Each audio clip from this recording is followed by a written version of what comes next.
Miss Catherine Mayo की world bestseller book mother India के पिछले एपिसोड में हम इसके 6th चैप्टर पति परमेश्वर को समाप्त कर चुके हैं, जिसके तहत हमने जाना कि पद्म पुराण में स्त्रियों के क्या क्या फर्ज हैं अपने पति के लिए, उसके ऊपर हमने चर्चा करी थी। और किस तरीके से एक स्त्री अपनी सारी जिंदगी जो है वो सास की नौकरानी के तौर पर बिता देती है, कितना प्रेशर वो झेलती है पुत्र पैदा करने का। वहीं पर सोचने समझने वाली बात यह है कि यही पद्म पुराण पति के क्या क्या फर्ज हैं पत्नी के लिए, उसके ऊपर कोई चर्चा नहीं करती। तो यहां तक तो हमने पिछले एपिसोड में जान लिया था, और अब हम यहां से चर्चा को आगे लेकर चलेंगे और 7th चैप्टर की तरफ बढ़ेंगे। लेकिन उससे पहले मैं आपको ये बता दूं कि इन सब चीजों को आप महज औरतों के मुद्दे कहकर इग्नोर न करें, इन्हें सुनकर समझे जाने की जरूरत है। समाज में किस तरीके से स्त्रियों का शोषण होता है, इसके बारे में ये पुस्तक, ये भाग 2 विस्तार से चर्चा करता है। तो चलिए मेरे साथ। जय भीम, मैं शालिनी और आप देख रहे हैं अम्बेडकरनामा। अध्याय 7, पाप की कीमत। इसके तहत हम औरतों की विधवा स्थिति के ऊपर चर्चा करेंगे। और एक बार फिर आपसे कह रही हूं कि ये सिर्फ स्त्रियों का मुद्दा नहीं है, इसमें आपकी माँ, बहन, बेटी भी शामिल होती हैं। अभिशप्त हिंदू विधवा का चित्र एक दूसरा ही दृश्य दिखाता है। स्त्री का वैधव्य उसकी इतनी भयानक नियति है कि उसे उसके पूर्व जन्म के पापों का फल माना जाता है। उसे अपने पति की मृत्यु के समय से अपने दुख के जीवन के अंतिम समय तक उनके पापों का प्रायश्चित करना पड़ता है, कभी लांछन सहकर, कभी यंत्रणा झेलकर और कभी आत्म बलिदान देकर। मतलब अगर स्त्री सती होने से मना कर दे या किसी वजह से वो सती न हो सके, तो उसका जीवन जो है आर्थिक, शारीरिक और मानसिक उत्पीड़न से भरा हुआ होता है। उसका हर विचार में उसके मृत पति की आत्मा की सेवा ही उसका उद्देश्य है। वे चाहे 3 साल की बच्ची हो जो विवाह के बंधनों के बारे में कुछ नहीं जानती हो, या अपने पति के संग रहने वाली वयस्क पत्नी, दोनों की स्थिति समान है। पति की मृत्यु होते ही वे पापी और मनहूस करार दे दी जाती है। उसे खुद भी यही लगने लगता है कि जब वे सोचने की उम्र में पहुंचती है तो मान लेती है कि उसके भाग्य में यही लिखा है। मिस सोराब जी इस विषय में कहती हैं फुटनोट 1, बिटवीन द ट्विलाइट, पृष्ठ संख्या 144 से 146 के बीच में। एक सनातनी हिंदू विधवा अपने वैधव्य के दुख को उसी तरह खुशी खुशी सहन करती है जैसे कोई शहीद अपना बलिदान देता है, किंतु ऐसी कोई चीज नहीं जो उसके दुखों को कम कर सके। उसके स्वीकार करने से भी उसके दुख कम नहीं होते, क्योंकि विद इन ब्रैकेट यह माना जाता है कि पिछले जन्म में उसने कुछ पाप किए थे, उसी के कारण देवताओं ने उससे उसका पति छीन लिया है। अब उसके लिए यही काम रह गया है कि वे अपने शेष जीवन में पति के मोक्ष के लिए प्रार्थना और प्रायश्चित करें, ताकि अगले जन्म में उसके पति को अच्छा स्थान मिले। और सास के लिए भी उसे कोसने का ही काम रह गया है। यह अभागी अगर नहीं आती तो उसका पुत्र अभी जिंदा होता। हालांकि सास के इस व्यवहार में विधवा के लिए कोई द्वेष भाव नहीं रहता, क्योंकि कोसने वाली सास भी उतनी ही अभागी है जितनी की बहू जिसे वह कोसती है, क्योंकि एक का पति गया तो एक का पुत्र गया। यह कहना आसान है कि विधवा के प्रति कोई व्यक्तिगत द्वेष नहीं होता, पर उसे बुरा भला कहते रहना ही विशेष अधिकार समझा जाता है और उससे हर अच्छा बुरा काम भी खूब लिया जाता है। मतलब पति के रहते वो पति की दासी होती है, सास के लिए एक नौकरानी के तौर पर होती है, लेकिन जैसे ही पति की मृत्यु होती है औरत कहीं भी नहीं होती है। एक विधवा स्त्री अपने स्वर्गीय पति के घर में हर व्यक्ति के लिए दासी की तरह काम करती है। सारे ही कठोर और गंदे काम उसी से कराए जाते हैं। उसे न आराम करने दिया जाता है और न उसे सुख मिलता है। उसे दिन में एक बार खाने को दिया जाता है और वह भी घटिया। उसे कठोर व्रत करने पड़ते हैं, उसके सर के बाल मुड़वा दिए जाते हैं। उसे इस बात का ध्यान रखना पड़ता है कि वे किसी समारोह, मांगलिक कार्य, वैवाहिक या धार्मिक अनुष्ठान में शामिल न हो। तो ये सारी बातें तो आप अपने घरों में भी जरूर देखते होंगे, जहाँ पर विधवा स्त्रियां जो हैं समाज जो है उन्हें अलाउ नहीं करता है किसी मांगलिक कार्य में शामिल होने के लिए। बहुत कम लोग ऐसे होंगे जो इन सब चीज़ों को न मानते हों। मुझे याद है हमें आशीर्वाद देते वक्त भी बहुत सी घर की बड़ी बूढ़ी जो मेरी बुआ जी हैं वो विधवा थी, वो सामने नहीं आ रही थी कोर्ट मैरिज के बाद। लेकिन वहीं मैंने और रतन जी ने उन्हें इंसिस्ट किया कि आप यदि आशीर्वाद नहीं देंगी तब तक ये मतलब संपन्न कैसे हो जाएंगे अच्छे कार्य।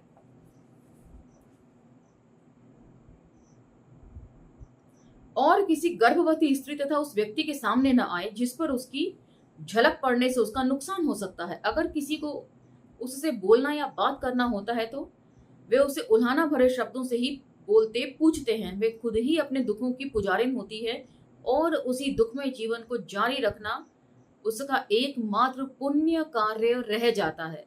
मतलब उसका जो सोच है वो इस तरीके से सामाजिक तौर पर ढाल दी जाती है कि उसको लगता है कि चलो जितना भी मैं कष्ट भोग रही हूँ वो मेरे पिछले जन्म के पाप हैं जो उतर रहे हैं, इस तरीके से मैं पुण्य ही प्राप्त करती जा रही हूँ अपने पाप उतार के।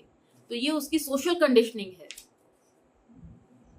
एक प्राचीन फ्रांसीसी यात्री बर्नियर लिखता है कि विधवाओं को इसलिए कष्ट दिए जाते थे ताकि आसानी से पत्नियों को नियंत्रण में रखा जा सके।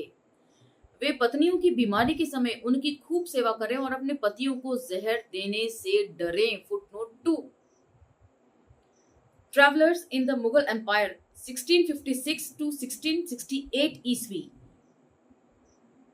फ्रोसवा बर्नियर, ऑक्सफोर्ड यूनिवर्सिटी प्रेस 1916, पृष्ठ संख्या 310 और 311। तो ये अंग्रेज फ्रांसीसी ट्रैवलर का अपना ट्रैवलॉग के तहत उन्होंने जो मेमोइर्स लिखे हैं उसका एक एक्सट्रैक्ट था। किंतु एक बार मैंने भी एक बात हिंदू के मुंह से ऐसी ही सुनी थी। उसने खुलकर कहा था, हम अपनी पत्नियों को अक्सर इसलिए दुखी रखते हैं क्योंकि हमें डर रहता है कि कहीं वे हमें जहर न दे दें। इसलिए हमारे ज्ञानी पुरखों ने विधवाओं को भयानक रूप से दंडनीय बनाया था ताकि कोई भी स्त्री जहर देने का साहस न कर सके।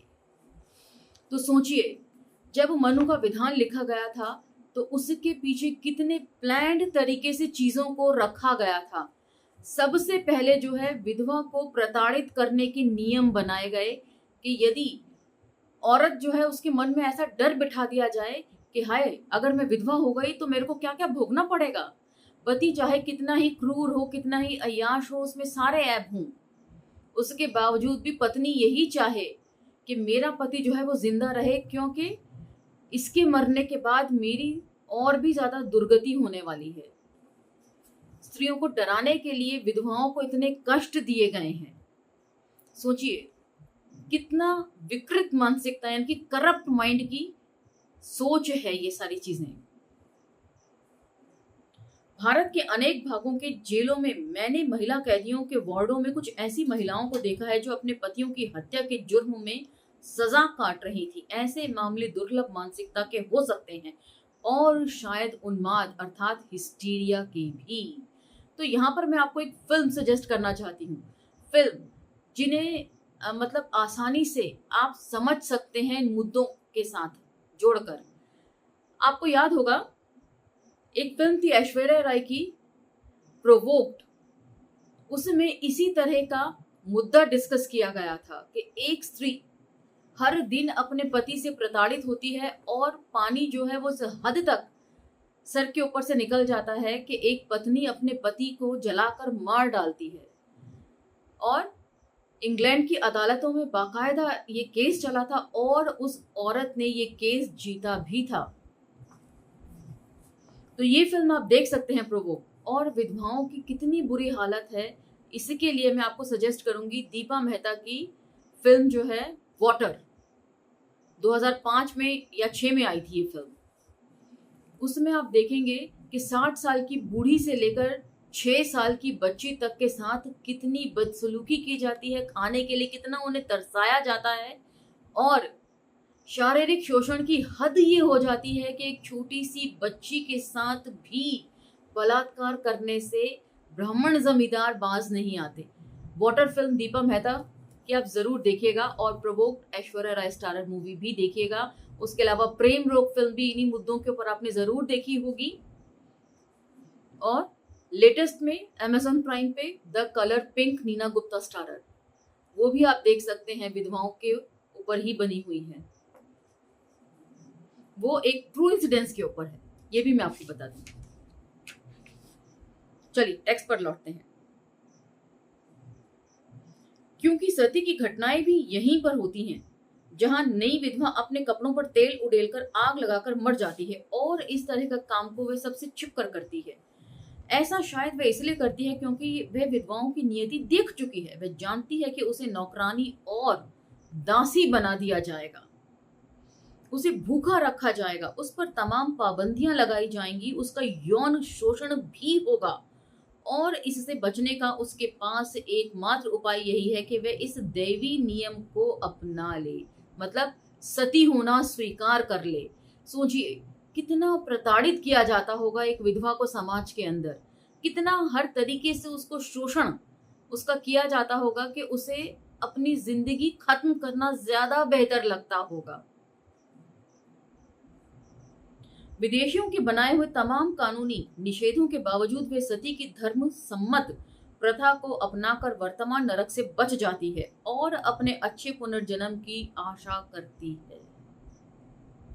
सोचिए कितने क्रूर हैं समाज के नियम। और सती प्रथा जो है वो सिर्फ और सिर्फ हिंदुओं में ही होती है। यद्यपि शास्त्रों के अनुसार विद इन ब्रैकेट जिसका हम ऊपर उल्लेख कर चुके हैं, मृतक पति के शव के साथ जीवित पत्नी को जलाना आवश्यक है, परंतु आजकल यह गैर कानूनी है। किंतु ध्यान देने योग्य यह है कि परिवर्तन केवल एक अपवाद स्वरूप है। इससे यह ना समझना चाहिए कि जनता का मत बदल गया है। यह असल में ब्रिटिश सरकार ने भारतीय धर्मों के क्षेत्र में असाधारण हस्तक्षेप किया है और यही हस्तक्षेप जो है ब्रिटिश सरकार को बहुत भारी पड़ गया। वही हिंदूवादी संगठन, वही राष्ट्रवादी संगठन जो हैं मुगलों के शासन को 1000 साल सह गए, लेकिन अंग्रेजों के शासन को 200 साल भी नहीं सह पाए, क्योंकि उन्होंने इनके धर्म के बीच में पंगा डाल दिया।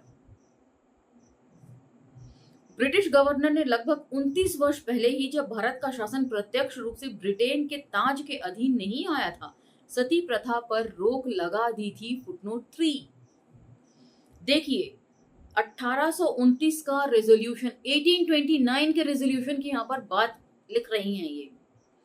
तब प्रगतिशील भारतीय नेता राजा राम मोहन राय ने उस कानून का समर्थन किया था, लेकिन बंगाल के अन्य भद्रजनों ने उसका भारी विरोध किया था। यहाँ तक कि उन्होंने सती प्रथा के पक्ष में अंतिम उपाय के रूप में लंदन की प्रिवी काउंसिल में भी लड़ने में संकोच नहीं किया था। क्या ये सोचा जा सकता है कि अगर अवसर दिए जाएं तो इस प्रथा की सूख चुकी जड़ें फिर से हरी भरी हो जाएंगी? मिस्टर गांधी के 11 नवंबर 1926 के साप्ताहिक यंग इंडिया में एक हिंदू लेखक लिखता है कि अगर मरते समय पति अनुमति न दे तो आज भी विधवा का पुनर्विवाह संभव नहीं है। कोई भी धर्म परायण पति ऐसी अनुमति नहीं देगा। यदि लेखक आगे लिखता है, विवाह की अनुमति देने के बजाय यदि उसकी पत्नी सती होना चाहे तो इससे वह ज्यादा पसंद करेगा। मतलब विधवा का पुनर्विवाह होना चाहिए, ये भी मृत्युशैया पर पड़ा हुआ पति उसको इजाजत देता है कि आप विवाह कर सकती हैं। यदि वो इजाजत नहीं देगा तो विवाह वो नहीं कर सकेगी। पति की मृत्यु के समय पत्नी पति के घर में रहती थी, पर विधवा हो जाने के बाद पति के घर में रहने का उसका कोई कानूनी दावा नहीं रह जाता है। वह वहां ऊपर वर्णित शर्तों के अधीन ही रह सकती है। यदि ससुराल में रहना है तो कहते हैं ना, कंडीशंस अप्लाइड के साथ, और उसे असहाय अवस्था में बाहर निकाला जा सकता है। तब उसे दूसरों के दान पर जिंदा रहना होगा या वेश्यावृत्ति से जीविका चलाएगी, जैसा कि अक्सर होता है। वाटर फिल्म में भी दीपा मेहता की जो है उसमें यही बात दिखाई गई है कि ये जो विधवा आश्रम है इनको चलाने के लिए जो उनकी हेड होती हैं विधवा आश्रमों की, वो किस तरीके से यंग विडोज का जो है शारीरिक शोषण को सहारा बनाती हैं। उसमें लीजा रे का एक बहुत अच्छा डायलॉग है कि वृद्धाश्रम चला रही हो, कोई कोठा नहीं। देखिएगा ये फिल्म।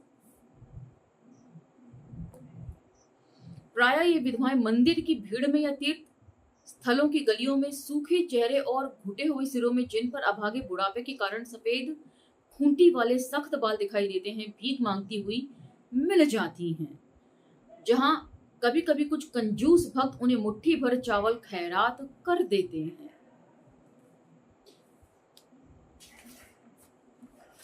तो अब आज का चैप्टर हम यहीं तक पढ़ेंगे और इस चैप्टर को हम अगले एपिसोड में कवर करेंगे। लंबा चैप्टर है, इसलिए 2 एपिसोड में ही कवर होगा।